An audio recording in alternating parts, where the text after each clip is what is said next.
question for you, alright? I wanna hear your thoughts, I wanna know what's on your mind.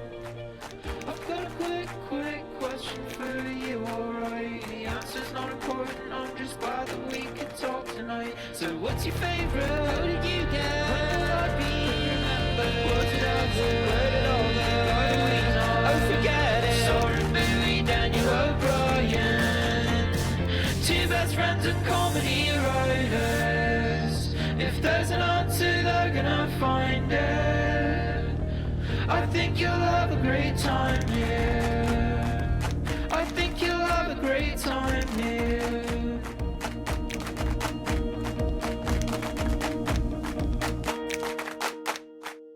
Welcome back to the podcast. I'm one of your hosts, Daniel O'Brien. It's Quick Questions, the podcast. You clicked on this, so you know what it is. Soren Bowie is the co-host.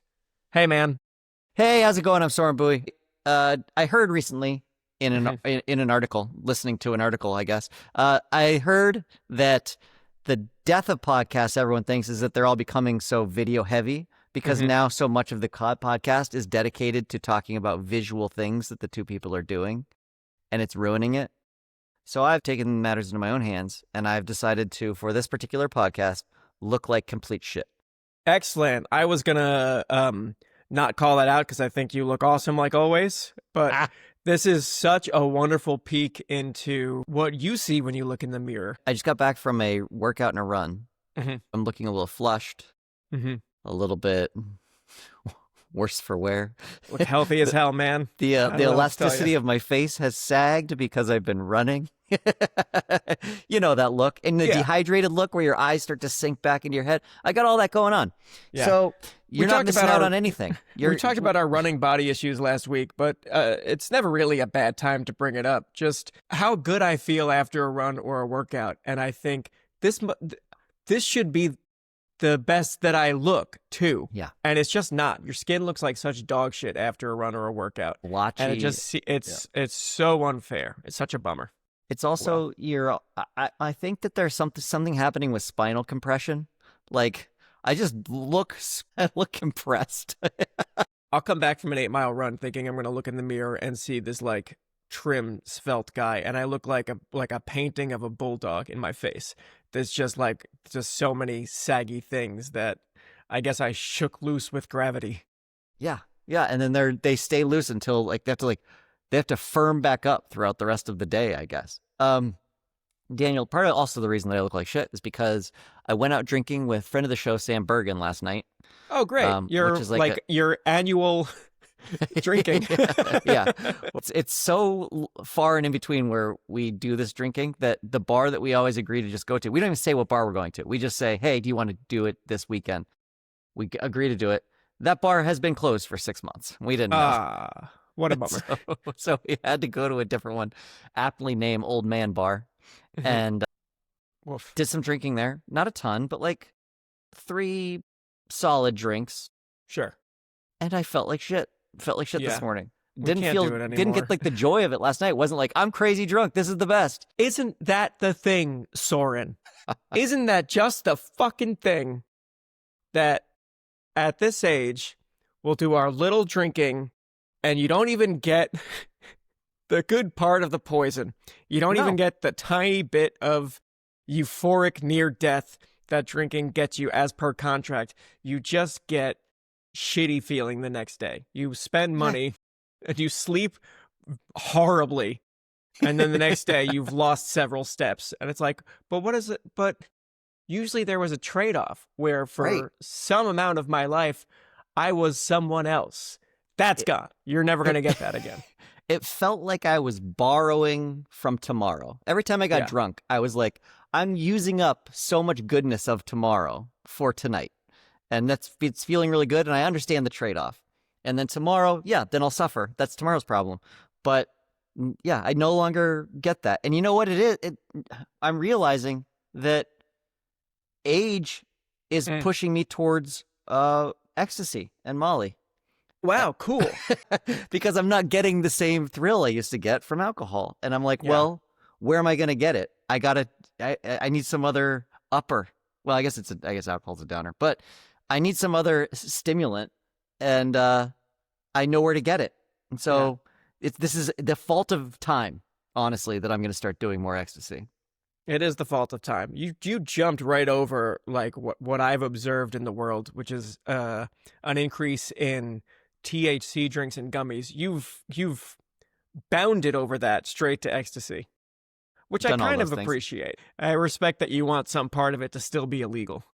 Yeah, and do you like, I mean, I hope that you also appreciate that where I landed is this tiny little line between that and cocaine. And I'm not going to go to cocaine. Nah, cocaine is crazy. You can't get into cocaine in your 40s. That's nuts.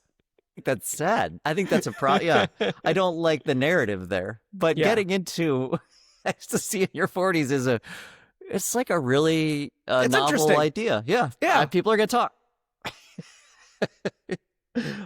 Okay, so I did drink. I woke up this morning feeling like shit. And I don't know. I think everybody gets different types of hangovers because we've definitely been together where we were in South by Southwest or somewhere and we do a lot of drinking.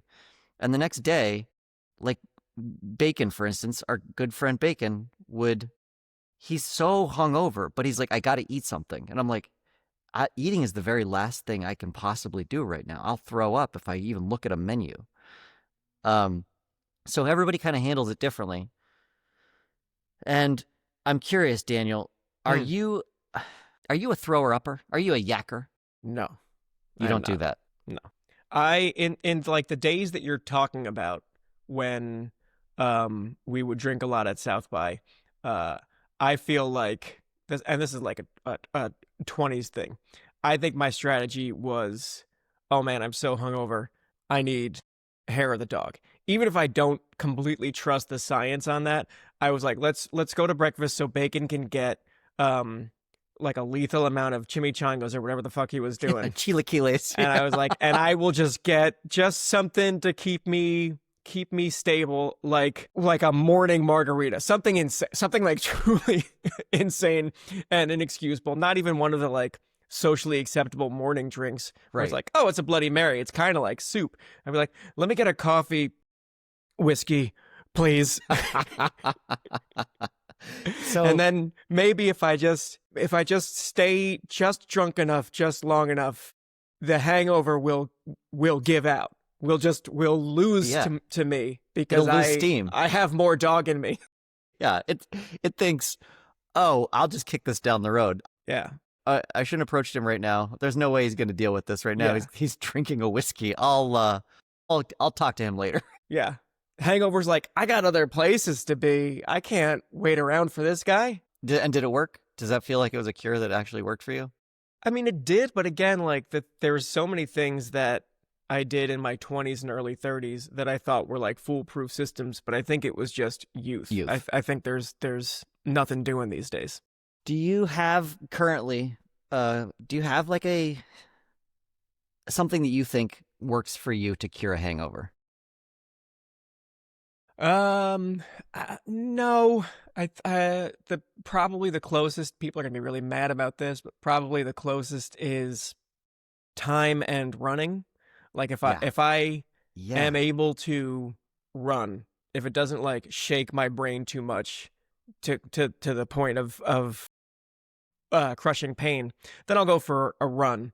And if I can't run, like if I take a step and my whole body vibrates, then it's just, I just have to sit in bed, stare at a computer until it's another day, because there's really no managing it if I can't run. I agree with you. And it was something I discovered. We went to a birthday party of Michael Swaim's long ago. And we were in a hotel in San Luis Obispo.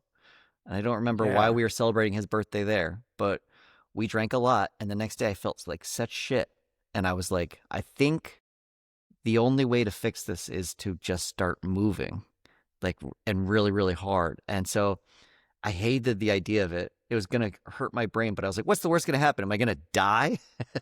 And then that wouldn't be so bad. I feel terrible. And so I just started running, and it was a terrible run. It was a terrible, slow jogging run that felt like shit, but gradually I started to feel better on it. And that also doesn't seem to match the science, because I think you're depleted of a bunch of nutrients when you're hungover. It's like that's the toxins all leach that shit out of your body. So first of all, you're dehydrated, then you're missing a bunch of, I don't know, some of the numbers of B's that you're supposed to get, K's, but somehow like running and just getting oxygen going fast through my body and pumping blood, I start to feel better. And so I can come back from a run and be like, okay, now I can start. Now it's okay. I don't feel nearly as bad. But I vomit so regularly. It is like regulated. Yep. Do you hate vomiting, or are you like, do you like it? Wow. Are you into it? Are you into it? 2026. There's no middle ground. There's no nuance. It's just lines. I guess if those are my choices, I'm into it. Yes. I just don't vomit a lot. It's just not. It doesn't rear its head in my life. The only times I'm really vomiting is when I've been drinking, and the next morning. That's my first instinct now. I think it's because I did it so much when I was younger. My first instinct is like, I need to throw up to feel better, and like little things that set me off, like just brushing my teeth. I get a little too far back on those molars, and immediately I'm like, here we go. Yeah. Like my body's ready to throw up, and I think the reason is like the experience itself sucks. The experience itself is like, you can't breathe for a little bit. There's stuff coming out of your, not to get too visceral, but like there's stuff coming out of your nose and throat at the same time. And your airways are blocked for a short period of time, where it's essentially you're being waterboarded by your own digested food. But I'll say that once you get that out, and then you like blow your nose and you brush your teeth, that feeling of euphoria after throwing up, that's like the closest I've ever got to real happiness. It's especially because I don't vomit that often. It feels extra good because the prelude to it is unfamiliar to me. Like I think I could think of like a year and a half ago or so, my birthday a couple years ago maybe, where I was drinking a lot and waking up all through the middle of the night with like crazy dreams and like the thing that your body will do where it's not letting you go to sleep. It's not giving you any peace. Like your brain is just like, for me, it would be like a repeated phrase in my brain over and over again, or like just like a chunk of music that's not resolving. That's the punishment. Is what it feels like, because your brain is like, get up, get up, get up, and I keep like burping and just like, what is this?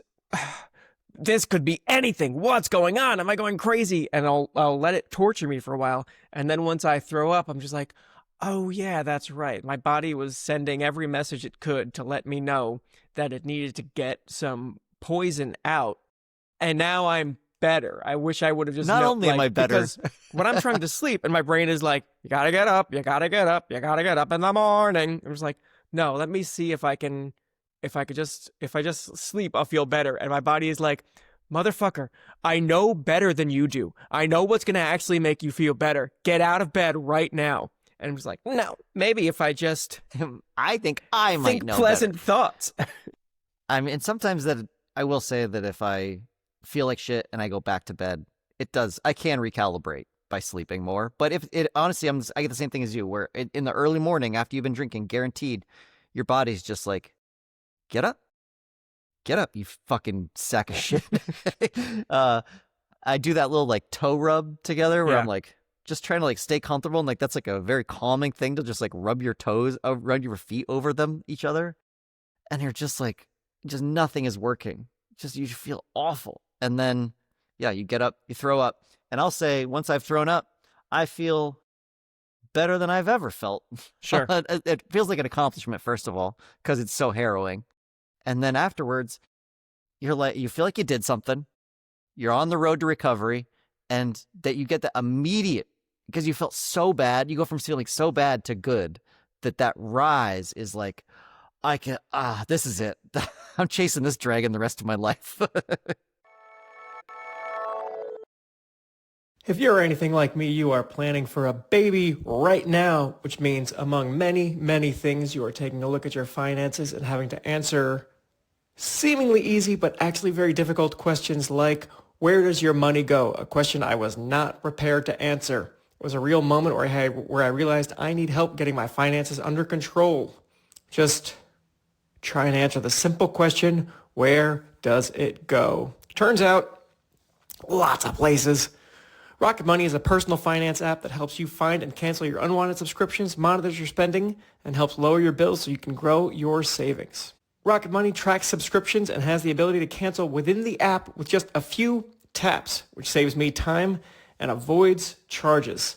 I really needed that because I was spending way too much money on way too many subscriptions that I don't use. Some of them I had doubled up with my wife and we were both paying for it, and some of them were just old subscriptions that had lapsed, and I had no idea about it until Rocket Money. Let Rocket Money help you reach your financial goals faster. Join at rocketmoney.com/QQ. That's rocketmoney.com/QQ. rocketmoney.com/QQ. Yeah. And then I ran, feel better. I feel like now my day can start. So Good. yeah. Well, I'm glad you're starting your day. It's just about 2:30 in the afternoon where I am. And it's not crazy early where you are. No, it's certainly not. Yeah, I think that I'm maybe done with drinking. Everything is pointing me towards that too. We had I turned 40 this week. My wife got catered food to the house and had my family come out, and my wife did a very cute thing where she collaborated with my brothers to get a bunch of fancy beers and got the little beer tasting kits and brought a brewery to the house essentially. So we just got to my brothers and my dad, my mom all sampling tiny beers out of glasses like you do at a brewery. It was great fun, feeling a little bit tipsy, and then in the morning, the same pattern of not vomiting, not just feeling like shit, just feeling a little bit crummy, a little bit sadder and madder because I pumped my body full of depressants and sluggish and just blah and gray, and with plenty of good memories of hanging out with my family, but no memories of being so tipsy that it was that things were funnier or things were sillier or more fun. And I feel like that's been par for the course. The times I've drank a lot in the last 12 months that I feel like I can count on one hand, it's been par for the course of just well, that didn't really get anything for me, and the day after is worse, and it just seems like this keeps happening. I should learn a lesson at this point that I'm famously in my 40s.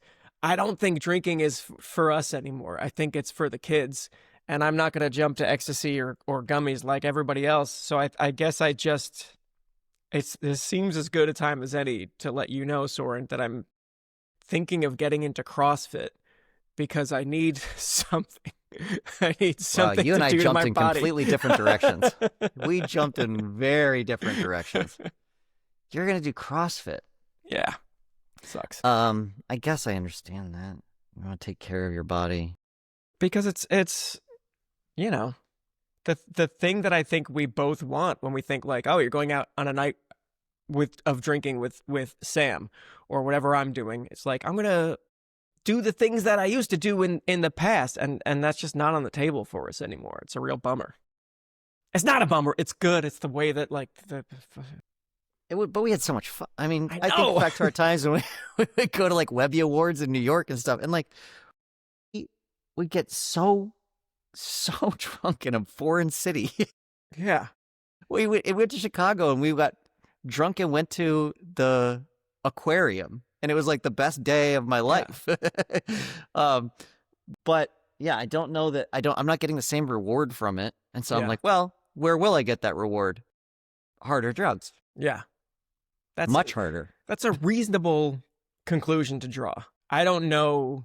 I mean, I'm sure I could Google on incognito mode, but I don't genuinely know where I could find ecstasy if there was an emergency and I needed to get my hands on some or Molly. You would die. I don't. Yeah. Some sort of Craig situation Yeah. where you had to have Molly immediately. Yeah. You know what? I don't either. I'm really dependent on like generous people in my life. Yeah. But that's probably for the best too. If I had a source, I'd be doing it. And I don't think that's probably very healthy. Yeah. What should our podcast be about today, Soren? I'm vomiting. Yeah. My children are terrified of it. My son They're has terrified of vomiting? Yeah. Like in a way that's it's borderline a problem. Like my daughter is so scared of it that then there's like certain foods that then she becomes scared of because she vomited once and some of that came up. Wow. And so you have to like kind of like talk them back into it. It's like it wasn't the food. It was like you had a sickness that was at the same time as you were also eating this. The food didn't do it. And then anytime that her stomach hurts at all, she's very like crying, concerned that she might throw up. But we had a night where she was sick. I slept my son slept downstairs. I slept in my son's bed and she slept on a pad on the floor with towels all over it and a bucket next to her because they can't be trusted to throw up improperly. Like they don't feel it the same way we do and they know they're ready. And so occasionally I could sense that it was coming. And so like I would get her up, prop her over the bucket and hold her hair back and she would just start like crying. And then she would start throwing up and I was like, I know. But like it's going to feel like you're dying. It's going to feel like you're drowning. These are the things, but we're going to get it all cleaned up. We're going to get it out, and then we're going to get it cleaned up, and then everything's going to be okay. And I promise you're going to feel better. And trying to convince a kid of that is really rough. And it was like a rough night of her just throwing up, waking up, throwing up. She never wants to do that again, obviously. That was a miserable, like the worst day of her, or the worst night of her life. And so she's so scared that it's going to happen again. And she's scared of that and bloody noses. There was something I feel like growing up, if you were really sick enough that your parents like put a bucket next to the bed, that felt like royalty to me. That was just they're bringing the toilet to me. They like truly a bucket next to the most comfortable place in the world. My parents would, especially if I was very sick, you could just like spend the day in their bed and just like be sick in the nice big comfortable bed. And then there's this little magic bucket that I can vomit into. And then later it would be cleaned by the people, by the servants would come and get it. Yeah, I was allowed to sleep on the couch downstairs in the living room if I was sick. And that meant I got to watch TV. I could watch TV till I wanted to go to sleep. And like that was growing up having very regimented amounts of TV and suddenly having free reign over it. Oh my God. Now that we're both closer to death than anyone's ever been, we can officially transition into a podcast where we talk to the young people about how they don't know what life is like, and kids, they don't know it.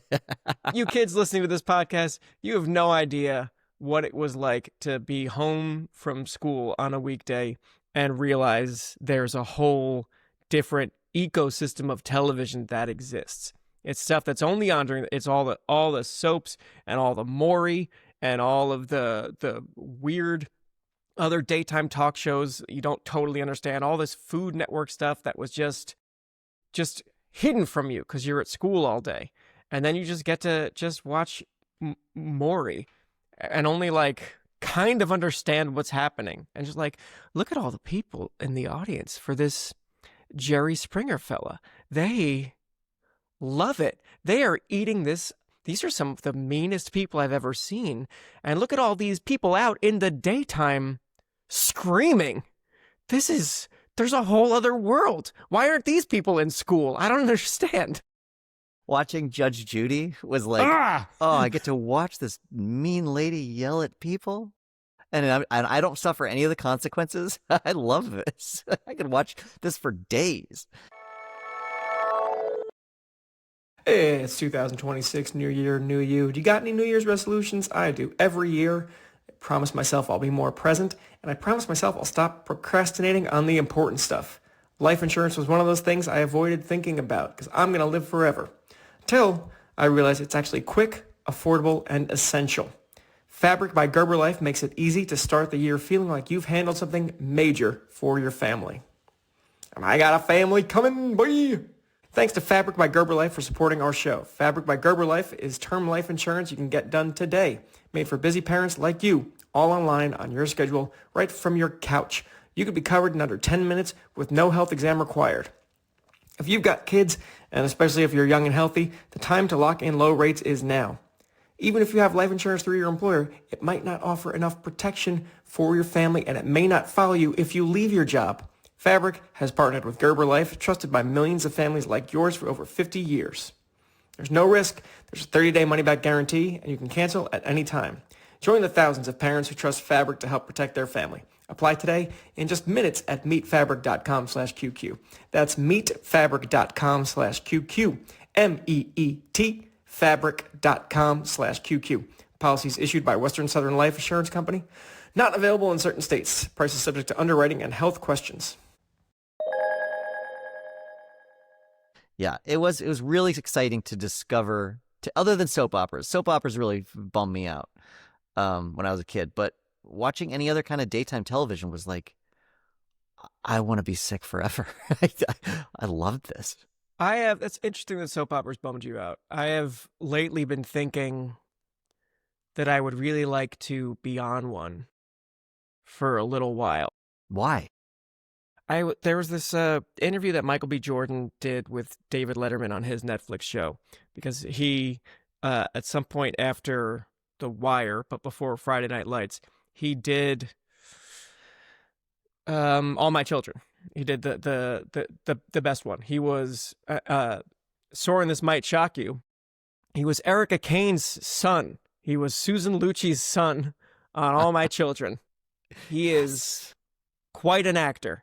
And to hear him talk about his experience on that show, and it's something that I should have just intuited, but I never did, because I never thought twice about soap operas, is that they're filming over 100 pages every single day.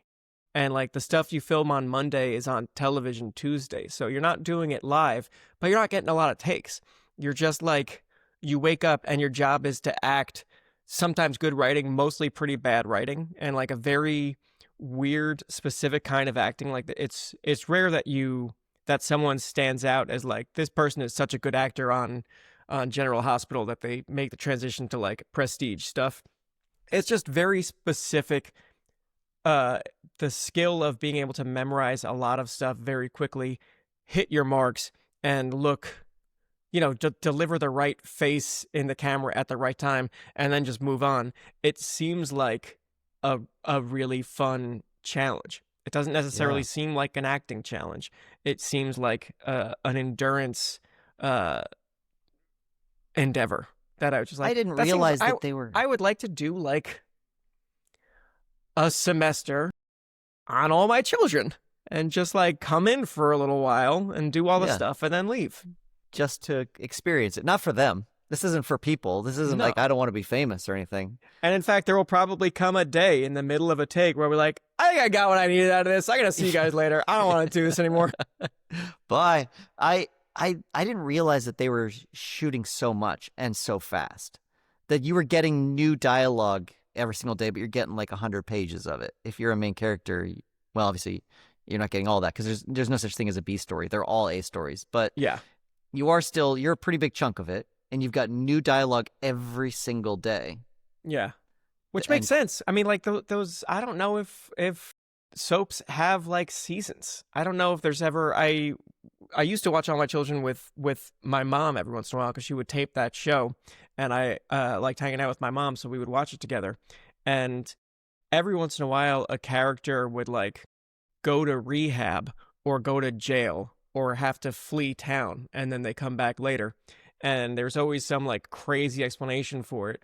In retrospect, it's just like, I need to I need a vacation, or like the person who plays the character is having a baby, and just like, I need to go have that baby. So the writer's like, all right, you took a trip, Bermuda Triangle, lost at sea. That's it. Gone for a while. And then they're just gone for a little bit, and then they come back. It's probably helpful. It's probably helpful for the writers to be like, oh, thank God, something new. Okay. Phew. Okay, let's come up with a reason why you're gone. This will be fun. You got kidnapped. Yeah. You were kidnapped. Yeah. I think that's or Coma. Comas, I guess, are pretty Right. common. Coma's so good. I would watch Young and the Restless with my mom. We called it Young and the Breakfast because That's pretty cool. yeah, we would eat top ramen with some steamed spinach on it, Mhm. and we would watch Young and the Restless. And I can still tell you most of the characters' names, but I found it to be profoundly sad. And I don't know, like maybe you're really more willing to kind of wallow in sadness when you're young, but I remember the feeling associated with it is not like it's because it was my mom or like the time that I was sick or anything like that. The show itself felt so because it's so raw. It's like over dramatized, and it's everybody's got these huge problems and everything. It felt very heavy in a very sad way to me Yeah. when I was young. They never just chill out. No. It's not like television today where there's 10 episodes of a show and one of them sucks shit because it's a flashback episode. It was everyone is just having problems all the time. Maybe the Christmas episode, everyone smiles. There was a season one year where and I know All My Children isn't the craziest of soaps, but in the All My Children universe, Santa Claus is real and one of the characters.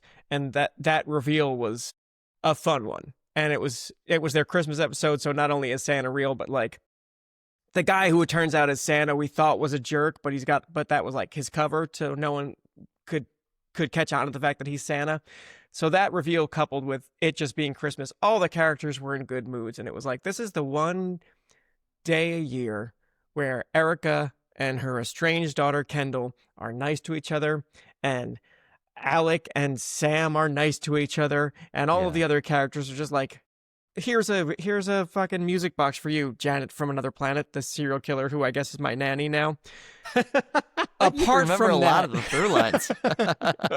Apart from that, no one gets to chill. There's never an episode where one of your favorite characters is like, I'm at the spa today and things are fine. It's always I'm at the spa and the doctor or the masseuse is my ex and they're trying to murder me kind of thing. It is really stressful. Everybody's always scheming too. Like everybody's got designs, and there are scenes. Maybe this is what it is that there are scenes that are supposed to be joyful and fun. Somebody's finally got their kid that they haven't seen in 5 years, and they're going to play football with them, but it's on a set. So you're like, it's supposed to look like outside, but it does not look like outside in any way. And so it's like a weird, bizarro world of the outdoors. And they're supposed to be having fun, but it doesn't look fun at all. Like it looks rough. And the things that they're talking about, none of it, they don't know what fun looks like. They don't know what just chilling out and having a nice time is, I don't think. And so, or the actors have just never played that. And so it never feels right. And everything just feels kind of wrong. It's like a dream. Yeah. It's like a really sad dream. They're throwing a football in long pants and long polo shirts. There's no wind. They throw once and then they tuck the ball and just start talking. You're like, well, just keep throwing. They got to throw once because those actors are like, listen, I've got 80 more pages. I can't talk and catch you. Something's got to bend, please. I'm gonna hold it like the Heisman guy. That's part of football, right? They hold it sometimes. I would never purposefully watch one today. If I was like the middle of the day and I still had that itch to go back and watch some daytime television, if I could go through broadcast television and a soap opera was on, I'd turn it away as quick as I could. It's too sad. I don't actually for sure know, and I'm not gonna Google it right now on the show. I don't know if there are still soaps. I feel like I saw headlines throughout the last couple of years of soaps getting canceled, like these long legacy shows getting canceled. I don't know if it's all of them. It's a bummer. It makes sense that they would be canceled. That doesn't mean it's good for life or the industry or anything. I don't support it, but it does make sense that if the business model of soaps was to fill several hours of television every single day for sick kids staying home or for stay-at-home whomever, that as a business model doesn't make as much sense now when people don't need to, when everyone has every streaming service and you could put on your own version of background noise or comfort food, which is what I think a lot of those soaps were. It was background noise for, while you're doing chores or whatnot. And I just don't think that we need that anymore, unfortunately, it's a bummer. If the thing I'm saying is true, it's very sad. I guess you're right. I think that, every show has sort of become that, right? Because except for prestige television, the majority of the shows are designed to be watched while you're also scrolling on your phone at the same time. Like, you don't have to pay too close attention. Yeah. And so I wonder if they've all just become more soap-like. I don't know. I have to put some thought into it. I do too. One of the things that you could see the direction that our ridiculous industry is headed in. I want to be delicate about this because I don't want to impugn the work of our friends at iHeart, like Robert Evans and Jack and Miles and Sophie and all Katie, of our actual friends at iHeartRadio. But you see, or maybe you didn't see, maybe our listeners didn't see, but Netflix recently struck a deal with Spotify and iHeart to start airing their podcasts on Netflix, which like a deal that a few years ago would have seemed insane to me, because Netflix is TV and podcasts are ears. But like, we've seen that every podcast, somehow all of us got the memo to pivot to video around the same time, and everyone's been putting their podcasts on YouTube, and a lot of people were watching podcasts, like that's how they were consuming it, was on YouTube, just having like this thing sort of playing in the background, the way that us and our moms would have soap operas playing in the background. And Netflix is like, ooh, I want to get in on this YouTube thing too. So they're just going to start putting the video component of podcasts on Netflix as a thing you could just put on instead of listening to it, or instead of like watching a show on Netflix. When I said I was going to be delicate, what the only thing that I held back is I think this sucks shit. I'm so unhappy about it. It's such a bummer. Yeah. It's so sad, as like the direction of our industry is going to be governed by YouTube and Netflix, and it's entirely organized around what occupies attention for the most amount of minutes. And it's like, oh, people are going to be fine. People's favorite thing is two people talking into microphones in the background, so let's just make the whole network that, and then soon that'll just be all content. It does. I feel like such an old guy, but when I hear that there's like a hunger still for long form content, my ears perk up as a writer, as a television writer. And then when the next words are for long form content of two people sitting at a microphone and just talking to each other, I'm like, oh, I don't even know what the world is anymore. Like, I don't. No, and when I see it's like oh, they've got a deal where they're going to put Bill Simmons' podcast on Netflix, and you can watch it live. And like, Bill Simmons' show is a fancy host doing like topical sports stuff and pop culture stuff with a guest, and it kind of seems like that's a late night show that where you don't have to pay union wages to writers or your crew. Yeah. Oh shit. Uh-oh. It's bad. It's real bad. I think figured it out. I think about the shows that I enjoy watching, the shows that I like. So I'm watching the end of Stranger Things, and it's season 5 of it, and I hate it. I hate everything. I was going to say, like, that seems disconnected from the way you started this. I hate sentence. it. Though when I first started watching that show, the first season of it, I was really enamored with it. I thought it was so good. I thought the premise of like a lost kid, and then his friends go looking for him and find the wrong child in the woods, was so fucking cool. And it had like a really good strange atmosphere to it. It had a good feel, and like the capturing of the 80s without being too over the over the top with it. With all, I liked the first season a lot, and there's a good mystery to it. And since then, it's just like I've hated it and hated it and hated it, but I have to finish it. And other shows like that I would consider successful, like Fallout, I think is a successful show. And I love Fallout. Like I love watching it. I never play the game, but I'm into it. And what'll end up happening is that I think like, oh, this is really a successful show. And then I will look at the numbers and I'm like, oh, nobody else in the world is watching this but me. This is so niche. Like these guys are barely holding on every single season, with the exception of Stranger Things. I think that's different. But Yeah. the shows that I do actually enjoy and that have like lasting power, no one else is watching them. No. And it's just Fallout is it gets to exist because Amazon feels like doing TV right now and they want to win some awards. And if they don't win awards, or if they just decide next year that they don't want to do TV, they'll make tanks. They'll do something else. It's like, it's just these. Yeah.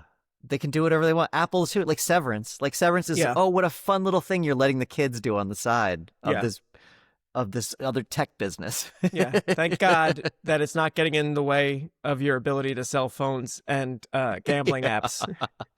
So The like second Severance gets in the way of you selling gambling apps, then we're fucking It's gone. toast. There's no more TV that's allowed to be made. and it won't even matter to them because Yeah. not only they're making millions and millions no matter what, but fucking we're the only ones watching that shit. The numbers are so dreadfully low across the board for television and like prestige television that it's like, oh, no one actually gives a shit about big stories except maybe 5 of us. It's wild the clarity that we have coming from crack.com and like seeing numbers and living on numbers every day, whether it's article views, website visits, or streams on YouTube or our own O player. We just had so much bird's eye view of our numbers and analytics that we know, because if you're not staring at it all the time, everyone knows what numbers are bigger than other numbers, but you might not have context for something. So when I'm looking at Mulaney's late night show on Netflix, Everybody's Live, and they come out with, and they're like, oh, and their first episode got 200,000 views. I'm just like, oh, fuck, we are cooked. That's not enough. Someone's getting fired at Cracked. That can't be. Yeah, I look at when I found out the ratings of American Dad, I was like, that can't be right. Like that's a television. Are they low? That's crazy.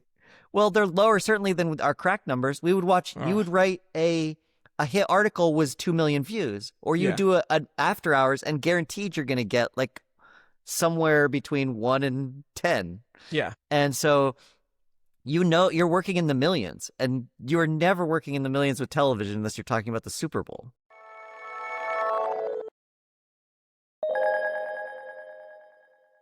Stranger Things. Are you finished? No. I'm glad that you don't like. I mean, it sucks. We're talking about how there's not making good things anymore, and then here's like a high budget, high concept show that we're not being kind to. But I don't think it's good, and I thought it was really good in the beginning. And it was very funny. It's weird feeling like an alien, feeling like I'm one of the only people who doesn't like it. You feel like you're in the Upside Down? I feel like I'm in the Upside Down. Do you care about? I want to talk about spoil. something. Okay. I'm in the very end of it. I'm in the very last episode. Will has a big like coming out scene finally, where he tells the whole town, everyone he's ever met, he's going to sit them down in the middle of the action and tell them that thing that they all already know, which is that he's gay, and they're all fine with it, and it's great. There was I found myself very interested in the aftermath of that episode because there are a lot of articles saying that this episode got review bombed, which is the term that people use when bad actors, like people with bad intentions, will mobilize and write a bunch of negative reviews on Rotten Tomatoes and Metacritic and everywhere else that you can write reviews, not because they actually were fans engaging with the show who thought it was a weak episode, but because they're trying to like mobilize for some political reason. You know, like I got it. You will review bomb the Snow White movie because you don't like Rachel Ziegler personally. And so you just like you get your army to write negative reviews. And so there was a lot of press coming out after that episode. There was like, people review bomb the latest episode of Stranger Things. And I was like, well, I don't know if it's review bombing if the show is bad. Like how do we even know what's really going to anymore? differentiate? And a lot of the so I was at first against the articles. I was like, I might just be bad. But then I read some of the reviews from people who were like, this is not about Will being gay. I don't care. I'm not like hateful. This is just bad writing. I didn't like the scene. It ground it to a halt, and it seems stupid. I'm glad that we all knew Will was gay. This isn't about that. It's just about the writing is bad. And now me, Daniel, I'm on the other side of things. And we're like, well, where the fuck were you last season? Last season was bad too. What do you idiots want? The whole I agree that it's bad. It's not suddenly bad. You know what the problem I foresaw with, or didn't foresee, but that I think is what's happened with Stranger Things is that early on, it was sort of borrowing from a lot of nostalgia and a lot of 80s movies in a way that felt homage-y, but wasn't ham-fisted about it. They were just sort of like, we're gonna set something in that vibe. Yeah. And we're just gonna sit in that. And then all the ones since then, it's like, it's so borrowing so hard that it feels almost like plagiarism. Like there was like a season where there was basically just a Freddy Krueger season. They had the Terminator in the show. They had a guy with sunglasses, a muscular, I think, German guy with sunglasses and a leather jacket and like crop top hair or a crew cut or whatever Arnold wore in Terminator 2, and he was just like this menacing machine of destruction for a season. And it was like season 1, they were paying homage to Spielberg and Stephen King with like fonts, and like they would cast Cary Elwes and like, remember Cary Elwes? You liked him. This is like a little wink to your past. And then season 3, it's like, look, it's the Terminator. Look, do you remember the Terminator? All the kids are arguing over Crystal him. Pepsi. Yeah, like it's so rough. It's like it no longer is adding to the story to any capacity. It's just like, hey, remember? Yeah, which feels very pandering, and I don't care for it. Anyway, this mostly recent season, I have a lot of the same issues with it that I have with the Haunting of Hill House and like that whole series of horrors, which is that they pull people aside in the middle of a big emergency to just be like, now you two have to hash something out or you can't go on. Yeah. There's some emotional thing that you two have to figure out together or the story can't move on. And I'm like, that's not true. A lot of this is just bullshit. It feels like filler to me. It feels like somebody writing because they have to hit a page count, as opposed to just like tell the story, and the story gets confused too.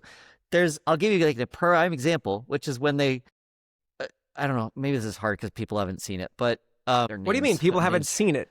Just looking at the numbers, Stranger Things finale has been seen almost 1,400 times, Soren. It's the biggest hit. Okay. Nancy and Jonathan are up on that roof. She shoots through whatever the wall of this black hole is, and then they start melting for some reason. And they're like stuck in this room of melting plastic, it looks like. And they're trying to get out, but they're also having a deep conversation about their relationship. And then all of a sudden there's like, they know that the people that they're trying to get to are downstairs. They've been trying to get out of this door that leads downstairs to their friends. And then after they have this conversation, some banging happens on the door. Somebody's trying to break through the door and they're very scared because that could be anyone. And I'm like, no, you're not even paying attention to your own rules. They wanted to get out of that door. They know who that is on the other side. You're trying to create this dramatic tension that doesn't exist. It's the same with like the kids when they're being followed through the woods. They're like, oh shit, were we followed? I hear sticks. And like, you know that this is going to be a dodge. Like the minute that whoever comes out of that is going to be on our side because they don't set it up that way any other time. They're not like the work has not been done to like set the groundwork that could actually be something dangerous following them. Because it's never happened. It's never been like, we hear sticks. Oh no. What is this? Oh Yeah. no. Oh, it is something bad. It's always a dodge. It's like a fake out. It was one of the monsters sneaking through the woods, accidentally stepping on sticks like they do. And so I'm like watching, and they spend a lot of time with them thinking they're about to die. Nancy and Jonathan thinking they're about to die, as something's breaking through the wall, and I'm like, we know who's coming for you. That's a We've good been thing. You watching should the be whole shouting, time. "Thank you." It's us. We're here. Anyway, I don't like the show. I think that the long, drawn-out scenes where people have to fix their relationships in the middle of the world ending is tough. And you know what? I'll say that there is ways to do that. There are like really cool ways to do that. You can still get a lot of that piping in, and it doesn't have to be. You don't have to pull away from the entire story to do it. It seems lazy to me. It seems hard to end a show that a lot of people like. So I don't want to be too negative about it, but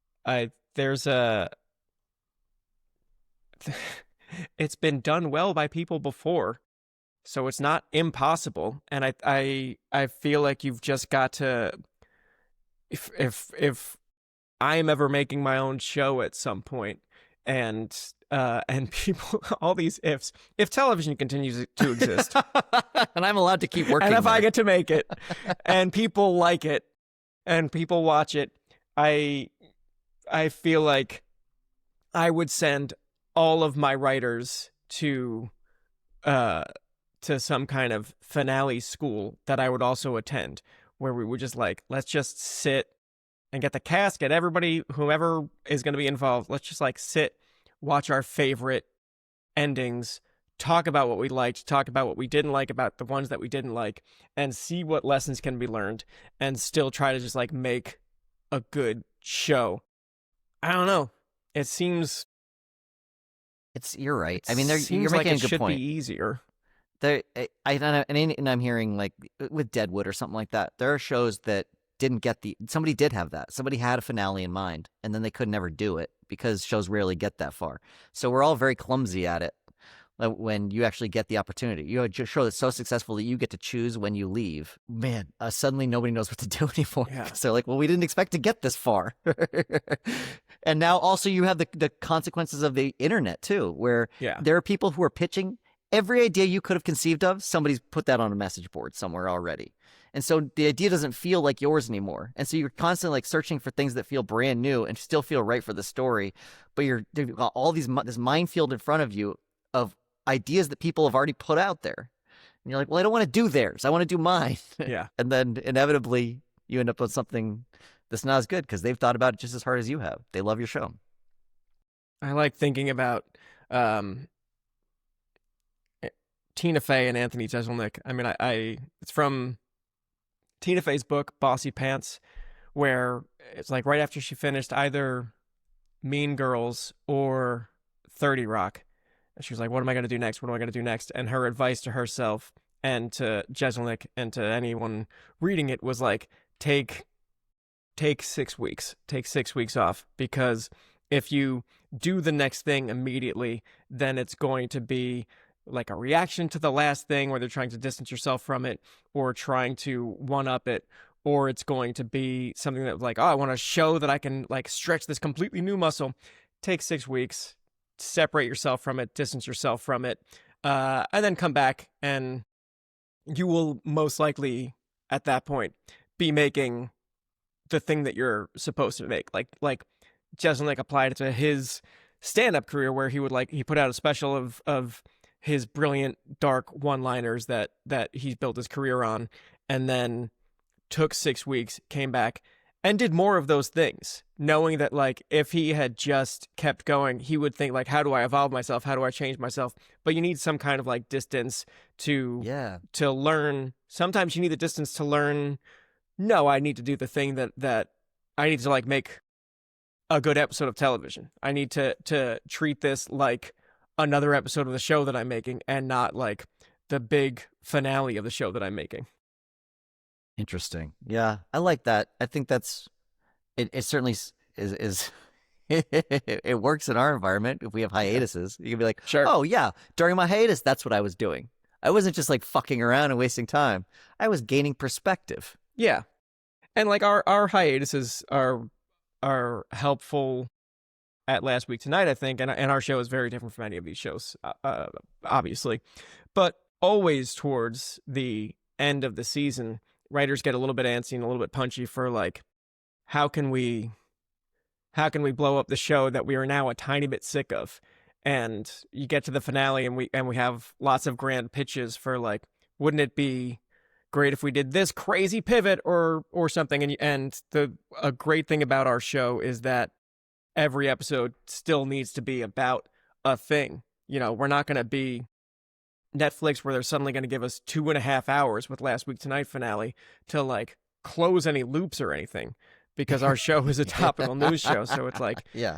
look, no matter the audience doesn't know or care that it's our season finale, it's still like they're going to tune in to see like, what is the thing to make us sad this week, to bum us out.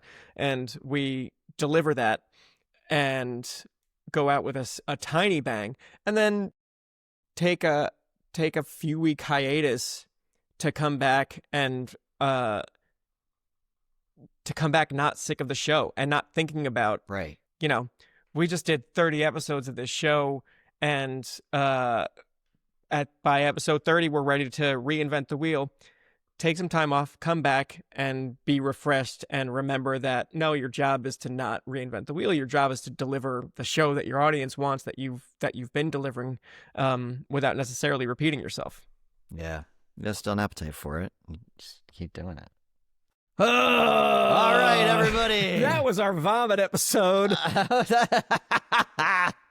Thanks for listening, as always. If you liked our theme song, that's by me, Rex. If you like this podcast in general and you want to watch it while your kid is sick, I guess, yeah, you could do that on YouTube still. And if you like this podcast so much that you want to listen to more of it than you currently know exists, you can follow us on, you can be a Patreon subscriber and you get little extra doses of this. And if you like the podcast in general, that's thanks to Gabe Harder. He's our sound engineer, editor, producer. He's everything. And I'll see you later. Netflix, if you want to license our show, I wouldn't be upset about it. Netflix, you might own the other show that I work for by the time this episode comes out. I'm not totally sure. I think there are two companies, honestly. And I'm pretty sure you are one of them. All right, bye. All right, bye. I've got a quick question for you, alright? I wanna hear your thoughts, I wanna know what's on your mind. I've got a quick question for you, alright? The answer's not important, I'm just glad that we could talk tonight. So what's your favourite? Who did you get? When will I be remembered? Was it ever? Where did all the other weeks on? Oh, forget it. Soren, Bowie, Daniel O'Brien, two best friends and comedy writers. If there's an answer, they're gonna find it. I think you'll have a great time, yeah.